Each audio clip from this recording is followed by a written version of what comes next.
માંગ ઉઠી રહી છે। વરાછા વિસ્તારમાં ખેડૂત અગ્રણીઓ દ્વારા વિરોધ કરવામાં આવ્યો। વરાછામાં સરદાર પટેલની પ્રતિમા પાસે ખેડૂતો દ્વારા પ્રતિક ધરણાનું આયોજન કરવામાં આવ્યું। ખેડૂત હિતમાં નિર્ણય નહીં તો ઉગ્ર આંદોલનની ચીમકી પણ ઉચ્ચારવામાં આવી છે। ઇકો સેન્સિટિવ ઝોનથી ખેડૂતોને નુકસાનની ભીતિ છે।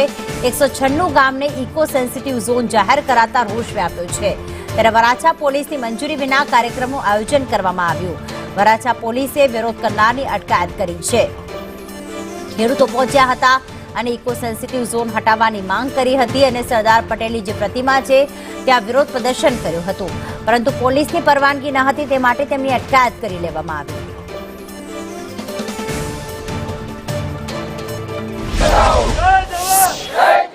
સુરતના વરાછા વિસ્તારમાં આવેલા મિની બજાર ખાતે તમને દેખાશે કે લોકોની હાજરી ઉપસ્થિતિ દેખાઈ રહી છે। હાથમાં પોસ્ટર લઈને ઉભા છે, જાન દેંગે લેકિન જમીન નહીં દેંગે, ઇકો સેન્સિટિવ ઝોન હટાવો, ખેડૂત બચાવો, આ સૂત્રોચ્ચારો ચાલી રહ્યા છે। આપણે એમનેથી જાણીશું એમનું શું કેવું છે, શું મુખ્ય માંગો સાથે તમે લોકો અહીંયા હાજર ઉપસ્થિત છે।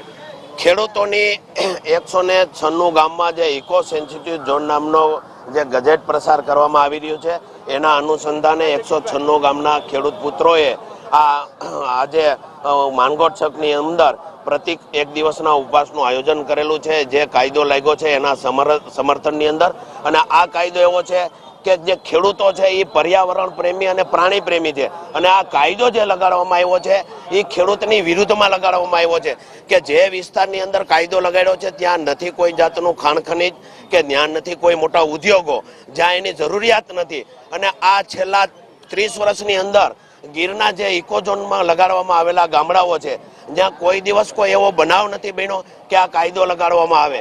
તો જે કાયદાની જરૂર, હું તમને બી પૂછીશ, તમે શું માંગ રજૂઆત લઈને આવ્યો?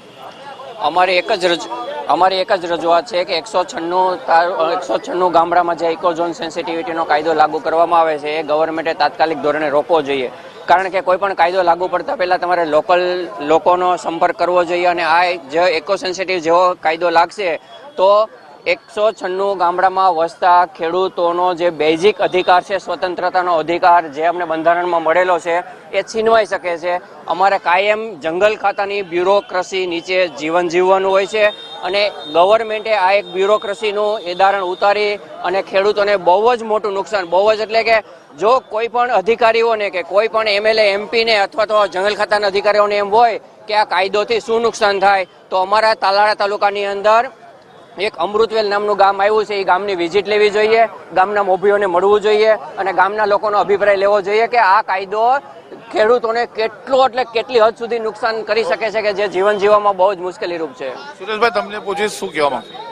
જે આજનો જે પ્રોગ્રામ છે ઇકો સેન્સિટિવ ઝોન હટાવો, એક જ મુદ્દાનો અમારો કાર્યક્રમ છે। ગીર સોમનાથ, જુનાગઢ અને અમરેલી જિલ્લાના જે 196 ગામોને કાયદો લાગુ પડી રહ્યો છે તેના આગેવાનો દ્વારા આજનો આ કાર્યક્રમ કરવામાં આવી રહ્યો છે, અને આજથી આ કાર્યક્રમની શરૂઆત કરવામાં આવી રહી છે। સરદાર વલ્લભભાઈ પટેલની પુણ્યતિથિના દિવસે આજથી સુરત ખાતેથી આ આંદોલનનું બીજ રોપવામાં આવી રહ્યું છે, અને આગામી દિવસોમાં આ જે આંદોલન છે સરકાર નહીં સાંભળે તો એક વટવૃક્ષ બનીને સમગ્ર ગુજરાતની અંદર ફેલાશે, અને એની સરકારે સંપૂર્ણ જવાબદારી સરકારની રહેશે। કારણ કે આ 196 ગામના લોકોનો પ્રશ્ન છે, કોઈ એક વ્યક્તિનો નથી।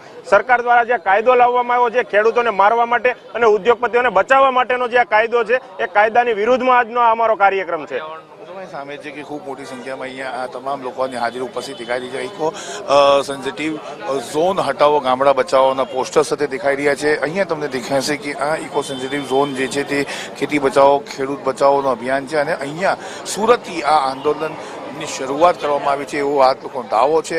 196 જેટલા ગામને અસર કરી રહ્યું છે એવું આ હાજર લોકોનું કહેવું છે, જેથી સરકાર સામે આ કાયદો હટાવવાની માંગ મૂકી છે। કેમેરા પર્સન અજીત પટેલ સાથે આઝમ સાથે સંદેશ સુરત।